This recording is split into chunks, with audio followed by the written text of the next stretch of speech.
Have you ever had a dream or something you really hoped for and it came true, and then you realized it wasn't what you expected it to be? That happened to me not too long ago, because ever since I started playing guitar and started playing shows, I always had this dream that I would one day have a personal roadie who would take care of all the heavy lifting, all the stuff I don't like to do when it comes to playing live, and I could just show up, play the show, and then get done and just hang out and have fun. I thought if I could ever achieve that, then I could say to myself that I made it. So my YouTube channel was doing pretty well, my website was taking off at the same time, and it got to the point where I wasn't living gig check to gig check. I don't know if that's a real word, but it is now. So I thought, you know what, maybe as an experiment, I'll take a couple of my gig checks and just give them to somebody to do all the things I don't want to do live. So basically hire a personal roadie for the first time in my life. So I put the word out, and a guy named Glenn got back to me, and he seemed really excited because he's a guitar player as well. And I talked with him, and he seemed like a really cool guy, a guy you could trust. And he asked me why I wanted a roadie, and I explained to him my dream that I had ever since I started guitar. And I was like, you know what, it'd be really nice to not have to get to the show 4 hours early, lug all the gear up. Sometimes you have to load in through crowds of people. I've had to do that before. So many different conditions that I just didn't want to deal with anymore. Also, I didn't want to have the stress of setting up all my gear and then playing a show right away, because sometimes that happens where the first band maybe plays and then they get off the stage and you have to hurry up and set up all your stuff, and then you have to play an entire show after you had just done all this frantic manual labor. Sometimes your hands are shaking, because you've just been lifting heavy amps and helping the drummer get set up and everything like that. And then all of a sudden, bam, you have to focus because the show is starting and now you're playing music. It's kind of a tough transition to make sometimes. Not to mention that, but after you play the show, in a lot of circumstances, you have to tear down right away. So you can't enjoy the moment. You can't really talk to the fans or whoever showed up to watch you. You can't just sit there and have a drink. You have to tear down. And usually that's a frantic pace as well because the next band wants to come up. So I thought Glenn could just take care of all that for me. I could just put my guitar down. I could grab a drink, talk to some people in the audience, just hang out and really just chill. So I can't express to you enough how excited I was for the first few times that I knew I was going to have Glenn taking care of everything. But here's what actually happened. The show started at 7 o'clock, at least our set started at 7. And so I thought, you know what, technically I could just show up at like 6:45, swoop in, throw the guitar on, play the show, and then just leave afterwards. But the reality of it was, I thought, you know what if I show up last minute like that, because I have a roadie, and something goes wrong? What if something happens to my car, like I get a flat tire or I forget something and I have to go back? There's going to be no time buffer in order for me to fix anything or to return back to my studio, which I've had to do before, grab something that I forgot and come back to the show. I'm just going to be cutting it so close that there's no room for error. So that brought its own stresses. Then I get to the show and actually made it on time. Everything was fine. I actually showed up at 6:30 just in case. And it was weird. I show up and it's like showing up at a party that has been going on for a while, and you just show up at the front door and you're kind of looking around and everybody's talking and having a good time.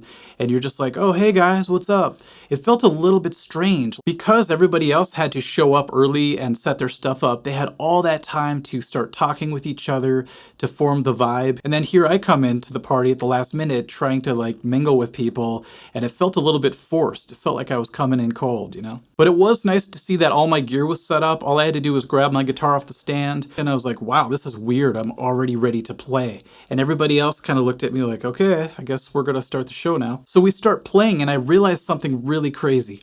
When I set up and I have all that time, when I don't have a roadie, I have a lot of time to process what's about to happen. So I can assess the venue, I could look at the crowd, I could kind of get a feel for the band members and where they're at. And when the show starts, I already have a good grasp of what's to come. But by showing up at the last minute, it was sort of a strange feeling like, boom, here I am. I look at the set list, I'm like, oh, okay. And I wasn't mentally prepared to just start cold like that. So it actually took about 4 songs before I finally felt as comfortable as I would playing the first song back when I didn't have a roadie. So we played the rest of the set and it went just fine. It felt really good towards the end especially. And then right as we got done, this was the best feeling. This was worth every cent I gave to Glenn, all of my gig money. I basically just got to take off my guitar, set it down, walk off the stage. Glenn came up, he wrapped up my cables, he took care of all the busy work, and I just sort of stood there. But that got awkward, because standing there while all your friends are working. It was really weird standing there and watching them. There was just this feeling of being disconnected from what was going on, because I obviously was. And if I can be honest and a little crude, I actually felt a little bit douchey just standing there while all my friends are working. During that time, I didn't know what to do with myself. It's like when you don't know what to do with your hands, so I just kind of put my hands in my pocket. I looked around and I was kind of avoiding talking to people in the audience too, just because this was all new to me and I was kind of taking it all in.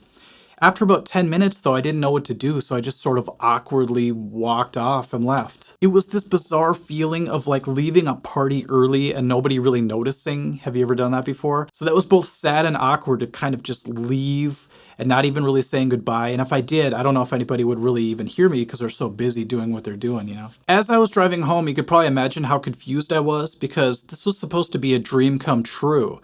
And all of a sudden I was left with this hollow sensation. And it really proved to me that just because you dream about something your entire life and it comes true, it doesn't mean you're going to get the same payoff that you imagine it being. I also learned that joy, like true joy in doing something, can show up at the weirdest places. For example, in the struggle of doing something. And so because I didn't have to struggle for this show, I just showed up kind of like a rich kid taking a helicopter into Burning Man halfway through and acting like they always belong there. It's just really hard to build camaraderie with a group when you do something like that. I realized the importance of doing the work. You know, showing up early, setting up all your stuff, going through the painful sound checks that we have to do. I never liked doing sound check. But it all adds up in the end, and you feel much more connected with your band. That's one aspect I love about being in a band versus always doing stuff solo like I do with my YouTube channel a lot of the times, is that you form that bond and you're all dependent on each other. And when it clicks, it's one of the best feelings. So I've been giving it a lot of thought, and I was like, you know what, this whole roadie idea could work if a few things were different. The first way is if I kept doing it and I got used to it and I showed up earlier even though I didn't have to, and I just stuck around later and tried to hang out with everybody after everybody was done doing their thing. That could have made it a little bit better. But I think what could have made it even better, and probably the ideal situation, is that everybody in the band has a roadie. So whether one person does the work for everybody or everybody has their own personal roadie, which could get very expensive, unless we could find some roadies to work for free, which I doubt. But that would definitely be the ideal situation if roadies were in the picture. Just make sure everyone in the band is covered. About a month ago, we played this little bar where I had to bring in all my gear through a busy street. I had to walk it down these old crusty stairs into this really hot basement just to have to bring it right back up shortly afterwards and bring it to the stage to set up and play. And usually I would have hated it. It would have been the biggest bummer. I would have been like, oh man, this is why I don't want to play live anymore. And it really sucked, but because of the experience I had having a roadie before, it sucked a little bit less. And I actually kind of smiled to myself. I was like, this is the crappy stuff that you hated doing before that, is actually going to make your experience better overall. So I just bit down and did the work, and it ended up being a really fun show, a very memorable show, actually. So I attribute a lot of that to the struggle. Oh, we played awesome, too, and it was outdoors, and everybody was having fun, so that helped as well. If you have any stories of your own, of something like a dream that came true for you that just didn't pan out to be what you expected, I would love to read about it in the comments section. So I guess we'll see you there. Otherwise, we'll see you guys at the next video. Thank you. Bye-bye.